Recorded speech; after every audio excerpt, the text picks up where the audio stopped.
February 21st, 1944. The Anzio Beachhead, Italy.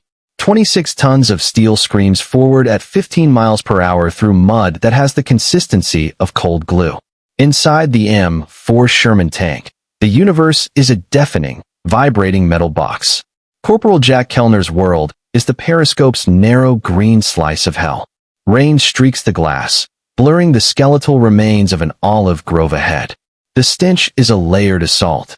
Diesel fumes, cordite, wet wool, and the pervasive, sickly sweet odor of decaying flesh that has seeped into everything, even the bread the men eat.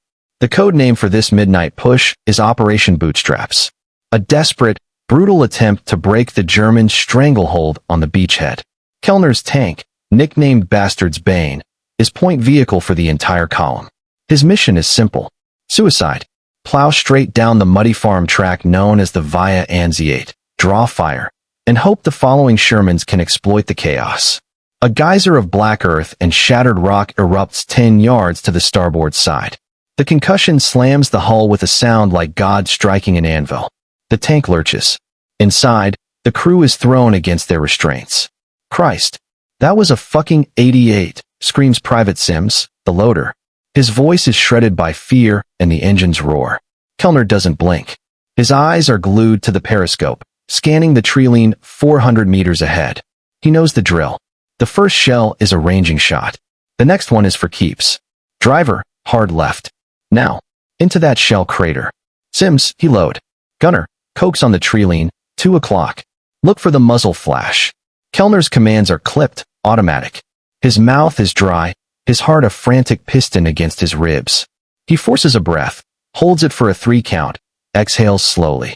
Control the breath, control the fear. The driver, a kid from Ohio named Porter, wrenches the steering levers. The Sherman slews violently, its left track chewing into the soft wall of a previous artillery scar. They lurch down, coming to a tilted rest. A moment of relative cover. In the sudden, shocking quiet of the halted engine, cut to a void presenting a thermal signature. The sounds of the battlefield flood in. The distant crump of mortars. The manic, sewing machine stutter of a German MG-42 from the distant hills. The moan of the wind through the shattered trees. And beneath it all, a low, ominous hum of dread. Kellner's hand, resting on the breech of the 75mm main gun, trembles. He balls it into a fist. His mind flashes back, not to training or home, but to a workshop in Dorset, 6 months prior. Sunshine. The smell of fresh-cut grass and engine oil. The mocking laughter of Royal Engineers. Asterisk, garden wire yank? You're going to stop a Panzerfaust with garden wire. Asterisk. Asterisk he'd stood there, a junior NCO surrounded by British officers with polished boots and skeptical smiles, holding a crude, bolted-together frame of iron piping and heavy-gauge chicken wire. He'd explained it quietly, doggedly. It's not armor. It's standoff distance. The shaped charge of a Panzerfaust or a magnetic mine needs to detonate at a precise distance to penetrate. This spoils the geometry. It triggers it early. The jet of molten metal dissipates before it hits the hull. Asterisk. Asterisk the lead engineer, a captain with a neat mustache, had patted the Sherman's hull. This is a tank, Corporal, not a vegetable patch. We have proper applique armor coming. The laughter had been polite, professional, but cutting. They'd dubbed it Kellner's Chicken Co-op. He'd welded it on anyway, in the dead of night, using scavenged parts. His own crew had ribbed him mercilessly. Hey Sarge, you gonna collect eggs on the way to Berlin? Asterisk. Another 88 shell screams overhead, detonating somewhere behind them in the column. The shockwave rattles their teeth. Back to now. Back to Anzio. The flashback lasted 2 seconds. In combat, that's a lifetime. Porter, listen to me, Kellner says, his voice low and calm, a stark contrast to the chaos outside. We're moving in 30 seconds. Straight out, then immediate zigzag. Gunner, your only job is that 88. Find it. Kill it. Everything else is secondary. He checks the bolt on his .45, a useless gesture. If the hull is breached, the sidearm is a last resort for a horror he doesn't let himself picture. They burst from the crater. The engine roars back to life, a deafening proclamation of their position. The Sherman is a mud-splattered, ungainly beast charging across the open field. Through the periscope, Kellner sees the flashes now. Not 188. 2. Well camouflaged in a sunken road at 500 meters. The Germans have set a killing zone. Gunner. Traverse right. Target, sunken road, 500. AP load. The metallic clang and thud as Sims slams the armor-piercing round home, followed by the breech blocks slamming shut. Up. The gunner, Miller, is a ghost in the green glow of his scope. On target. Fire. The tank jerks as the 75mm cannon roars. The inside fills with the acrid, throat-burning stink of cordite. Through the smoke, Kellner sees a gout of dirt near the German position. A near miss. Reload. Driver hard right. They swerve. A white-hot tracer from an MG-42 stitches the air where their hull was a second before, sparking off the frozen mud. They are in the kill sack, and the Germans know it. A new sound enters the fray. A low, hollow whoosh. Kellner's blood turns to ice. Panzerfaust. 3 o'clock. He screams at a half-second before the shaped charge rocket, fired from a window in a ruined farmhouse at 30 yards, streaks towards them. It's a perfect shot. It flies straight for the Sherman's vulnerable side armor, just behind the turret. The crew braces for the cataclysm, the screech of metal, the inferno of ignited fuel and ammunition. The rocket strikes Kellner's chicken wire cage. There is a deafening crump, a flash of light that illuminates the interior through every vision slit. The tank rocks on its suspension. A spray of molten metal spatters against the main hull with a sound like hot rain on a tin roof. A wave of heat washes over them. But there is no penetration. No catastrophic jet of superheated copper slicing through the fighting compartment. The garden wire mesh has detonated the warhead 6 inches from the hull. The armor holds. For a moment, there is stunned silence inside Bastard's Bane. Sims is staring at the inside of the hull where a faint, scorched heat bloom is visible. Holy hell, he breathes. The chicken coop, it worked. There's no time for celebration. Gunner. Farmhouse. Now, Kellner barks, the tactical imperative overriding the shock. Miller traverses, fires. The 75mm shell obliterates the window and most of the wall in a cloud of brick dust and flame. But the reprieve is fleeting. Porter's voice cracks over the intercom. Sarge, the track. I think we threw a shoe. Feels sloppy.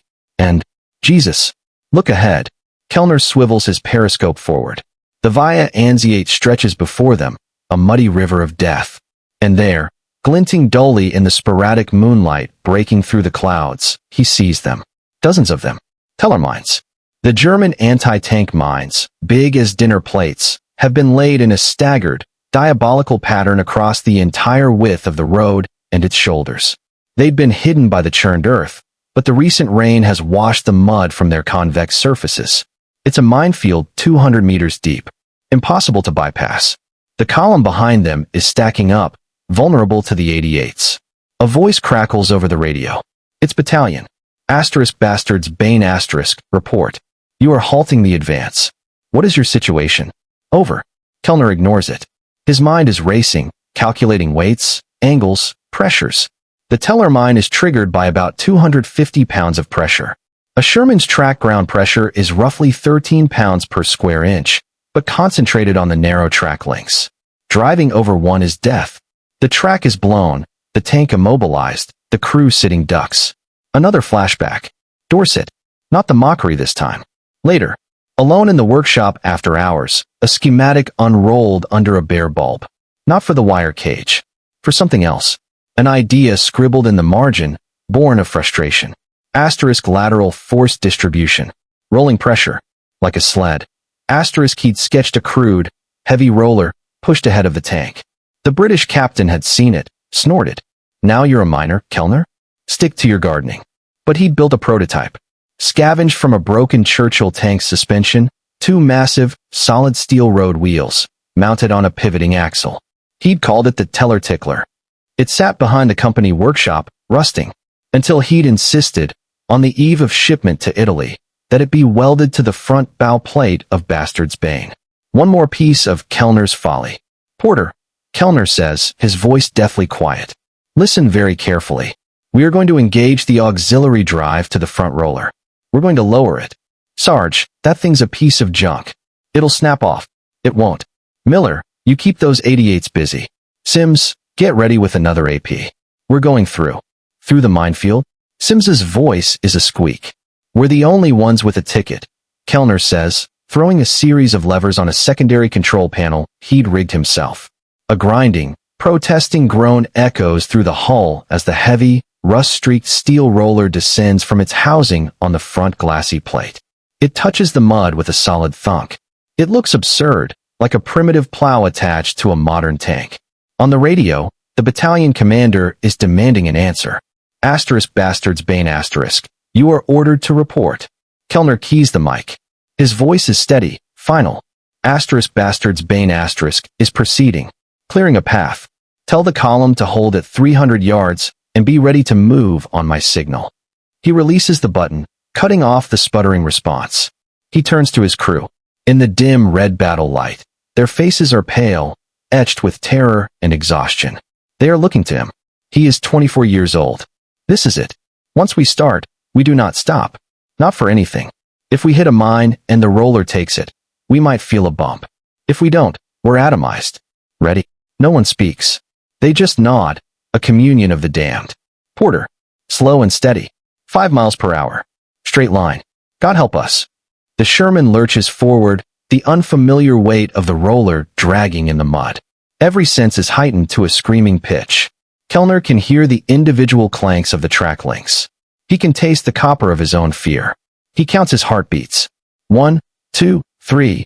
The first glint of steel is directly ahead. A teller mine, half buried. The left edge of the heavy roller makes contact. The explosion is not the direct, hull-shattering detonation of a mine under the tank. It is muffled under them. A deep, jarring whump that lifts the front of the Sherman a foot into the air. The roller absorbs the entire blast. Shrapnel pings and whines against the lower hull. A jagged piece of the roller's rim tears free and spins into the darkness. But the hull is intact. The tracks are intact. They keep moving. One down, Kellner whispers. The next 50 meters are a slow-motion nightmare. They detonate 4 more mines. Each blast is a hammer blow to their nerves, a deafening confirmation of mortality. The roller is mangled, twisted, but it holds, its crude, over-engineered axle proving stronger than the British experts believed. Kellner's world narrows to the periscope view. Mud, glinting steel, the roller churning through it all. He's not a tank commander anymore. He's a bomb disposal technician moving at a walking pace through hell.